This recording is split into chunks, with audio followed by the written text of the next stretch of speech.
Donald Trump has said 5 times, 29 times.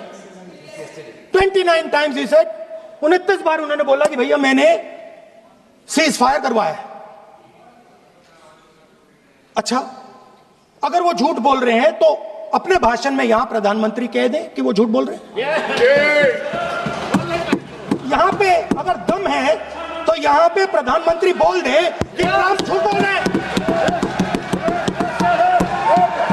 If he has the courage. ये पूछ रहे हैं किसके कहने पर समाधान हुआ, किसके कहने पर समाधान हुआ, किसी के कहने पर समाधान नहीं हुआ। पाकिस्तान घुटनों के बल हमारे डीजीएमओ को फोन किया कि भाई बंद करो। पहले से हमारा मकसद युद्ध का नहीं था, न पाकिस्तान के अवाम को हम नुकसान करना चाहते थे। मोदी जी ने तुरंत कहा कि अगर पाकिस्तान रोकता है तो रोक लीजिए, और इसको भी राहुल गांधी आगे बढ़ा रहे हैं और पूछ रहे हैं। कुछ लोगों ने आशंका की कि कौन मरा वहां। मानवर, उनको मालूम नहीं है। उनके समय में जो जघन्य आपराधिक घटनाएं हुई थी, आतंकवादी घटनाएं हुई थी, वो घटना को घटाने वाले आतंकवादी हमें पूछते थे।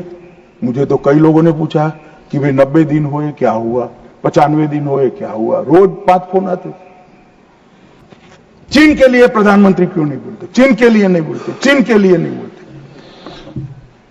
अब ये उनके सीनियर लोग हैं, उनका कोई ट्यूशन व्यूशन भी नहीं रखते। मानव कैसे बोलना चाहिए, क्या बोलना चाहिए, कुछ बोलते ही रहते।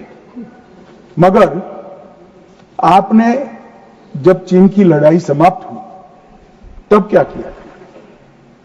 चीन की लड़ाई समाप्त हुई तब हमारा 38,000 वर्ग किलोमीटर हिस्सा चीन को अक्साई चीन का देने का काम कांग्रेस पार्टी और आपके नाना जवाहरलाल नेहरू ने किया था। मान्यवर, 1955 में देश में बहुत कम लोग जानते हैं, और ये पूछ रहे हैं कि कल मुझे कहने लगे झूठ बोल रहे हैं। मैं आज चीज भी लेकर आया। मैं selected works of Jawaharlal Nehru series volume 29 पृष्ठ 231 पढ़ रहा हूं, जो नेहरू जी ने स्वयं संकलन करा है। इसके लेखक जवाहरलाल नेहरू स्वयं है। अनौपचारिक रूप से संयुक्त राज्य अमेरिका की ओर से सुझाव दिया गया कि चीन को संयुक्त राष्ट्र से तो संबंध किया जाए, यूएन में उसको मेंबरशिप दी जाए, परंतु उसको सुरक्षा परिषद में नहीं, और उसकी जगह भारत को देना चाहिए। साहब, कोई भी देश का प्रधानमंत्री होता, धन्यवाद करता और भारत सुरक्षा परिषद में मेंबर बन जाता। आज मोदी जी जो प्रयास करते थे, करने की जरूरत भी नहीं पड़ती, हमारे पास भी वीटो होता। परंतु इन्होंने क्या कहा? हम स्वीकार नहीं कर सकते। चीन जैसे महान देश को सुरक्षा परिषद में नहीं रखते हैं तो सुरक्षा परिषद के मायने ही नहीं रहते। ये मान्यवर कांग्रेस का चरित्र। कल हमें सवाल पूछे थे, और चलो नाना तो बहुत दूर की बात है। इन्होंने मान्यवर एक प्रकार से चीन के बारे में राजीव गांधी फाउंडेशन, जिसकी चेयरपर्सन उनकी माताजी थी, उससे एमओयू किया, चीन से पैसा लिया। हमने एफसीआरए का लाइसेंस यही बिना पर कानूनी तरीके से राजीव गांधी फाउंडेशन का एफसीआरए का लाइसेंस कैंसिल कर दिया। क्या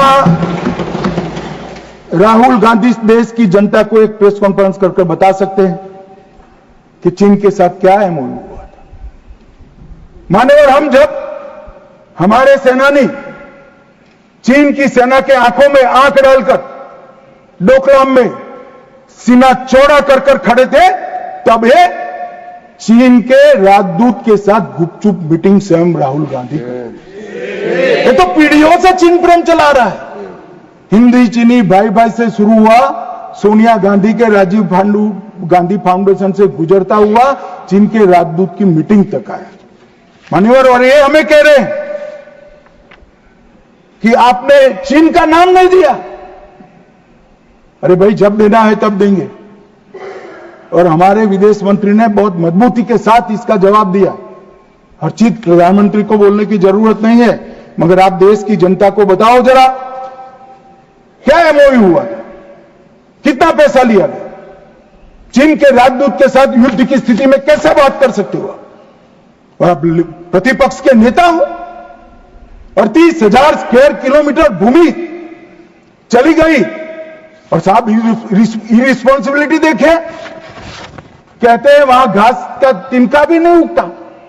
अब नेहरू जी का सर मेरे जैसा था साहब, तो हमारे महावीर त्यागी थे, उन्होंने कहा कि साहब आपके सर पर भी एक बाल नहीं है, क्या इसको चीन बेच दे? क्या रिस्पॉन्सिबिलिटी है, कितने इरिस्पॉन्सिबल जवाब हो। और अभी संधि की बात करें, मान्यवर, मैं 71 के युद्ध में हमारा विजय हुआ, इंदिरा जी प्रधानमंत्री थी, बहुत अच्छा काम हुआ, विजय हुआ। 93,000 पाकिस्तान के सैनिक युद्धबंदी थे। 93,000 पाकिस्तानी सैनिकों को शिमला समझौते में लौटा दिया। पाक ऑक्यूपाई कश्मीर नहीं मांगा। अगर उस वक्त इंदिरा गांधी, इस देश की दिवंगत प्रधानमंत्री जी, पाक ऑक्यूपाई कश्मीर लिखवा लेती तो आज आतंकवाद देश में आ ही नहीं सकता था। मान्यवर, पाक ऑक्यूपाई कश्मीर भी आ जाता। मान्यवर, इसके साथ साथ हमारा 15,000 वर्ग किलोमीटर क्षेत्र हमारे कब्जे में था पाकिस्तान, वो भी दे दिया। पाकिस्तान के 93,000 युद्धबंदियों को दे दिया। हमारे सिर्फ 54 पकड़े गए थे, वो वापिस नहीं आए। आज भी इनके परिवारजन उनकी राह देख रहे। मान्यवर, क्या संवेदनशीलता है, क्या समझौता किया आपने। और साहब, जनरल मानेक साहब, जिनको 71 युद्ध का आर्किटेक्ट कहा जाता है, उन्होंने एक इंटरव्यू में कहा था, जनरल मानेक साहब के इंटरव्यू में कहते हैं, शिमला में भुट्टो ने भारत के नेतृत्व को मूर्ख बनाया। वो इंटरव्यू अंग्रेजी में, इसलिए मैं कोट अनकोट पढ़ा था। I told her, into bracket उन्होंने छापा है Indira Gandhi, that I told her that he, into bracket Bhutto, I told her that he has made monkey out of you. और ये हमें पूछ रहे संधि क्या? हमने तो युद्ध ही घोषित नहीं करा था, संधि किससे की भी? हमारा एक लिमिटेड एग्रेशन था, टेररिज्म पर हमारा हमला था और हमारे आत्मरक्षा के अधिकार का उपयोग करते हुए, और ये हमें पूछ रहे हैं। चिंता मत करो राहुल गांधी, पाक ऑक्यूपाई कश्मीर की चिंता है ना, भारतीय जनता पार्टी ही ला देगी पाक ऑक्यूपाई। आप नहीं ला पाए, कांग्रेस पार्टी नहीं ला पाई, हमें लाए। और मान्यवर, पाक ऑक्यूपाई कश्मीर छोड़िए, पाकिस्तान की रचना ही कांग्रेस पार्टी ने की थी। मैं कम से कम इतना तो जिम्मेदारी के साथ कह सकता, मैं उस वक्त निर्णायक स्थिति में होता तो भारत माता के टुकड़े कभी सिग्नेचर नहीं करता। उम्र हो गई थी, जल्दी थी, प्रधानमंत्री बनना था, देश के टुकड़े टुकड़े कर दिए। आज तक देश पछता रहा है। मान्यवर, आतंकवाद के मुद्दों पर अंतर्राष्ट्रीय मंचों में हमारी देश की फजीहत कर, मुंबई अटैक के बाद शर्म अल शेख सम्मेलन हुआ, जिसको पूरी दुनिया की डिप्लोमेसी में बलूचिस्तान ब्लंडर के नाम से जानते हैं। उसमें प्रस्ताव किया कि दोनों देश आतंकवाद के शिकार हैं। अब भला दुनिया में कोई पाकिस्तान को आतंकवाद का शिकार कह सकता है क्या? लोग हमारे मरे हैं, जवान हमारे मरे हैं, और आपने उनको पाकिस्तान को सर्टिफिकेट दे दिया। मान्यवर, और भारत पाकिस्तान के आधिकारिक बयान में भी बलूचिस्तान का जिक्र किया। इनका आंतरिक मामला था। हमारा कोई लेन देन नहीं है बलूचिस्तान में जो घटनाएं हो रही। मनमोहन सिंह स्वीकार कर आए, और उसके बाद में उन्होंने कहा कि टेरर की घटना और वार्ता, उसके बीच में कोई रिलेशनशिप नहीं। भगवान भला करे, देश की जनता का नरेंद्र मोदी को प्रधानमंत्री बनाया, वो चीज को नरेंद्र मोदी ने समाप्त कर दी।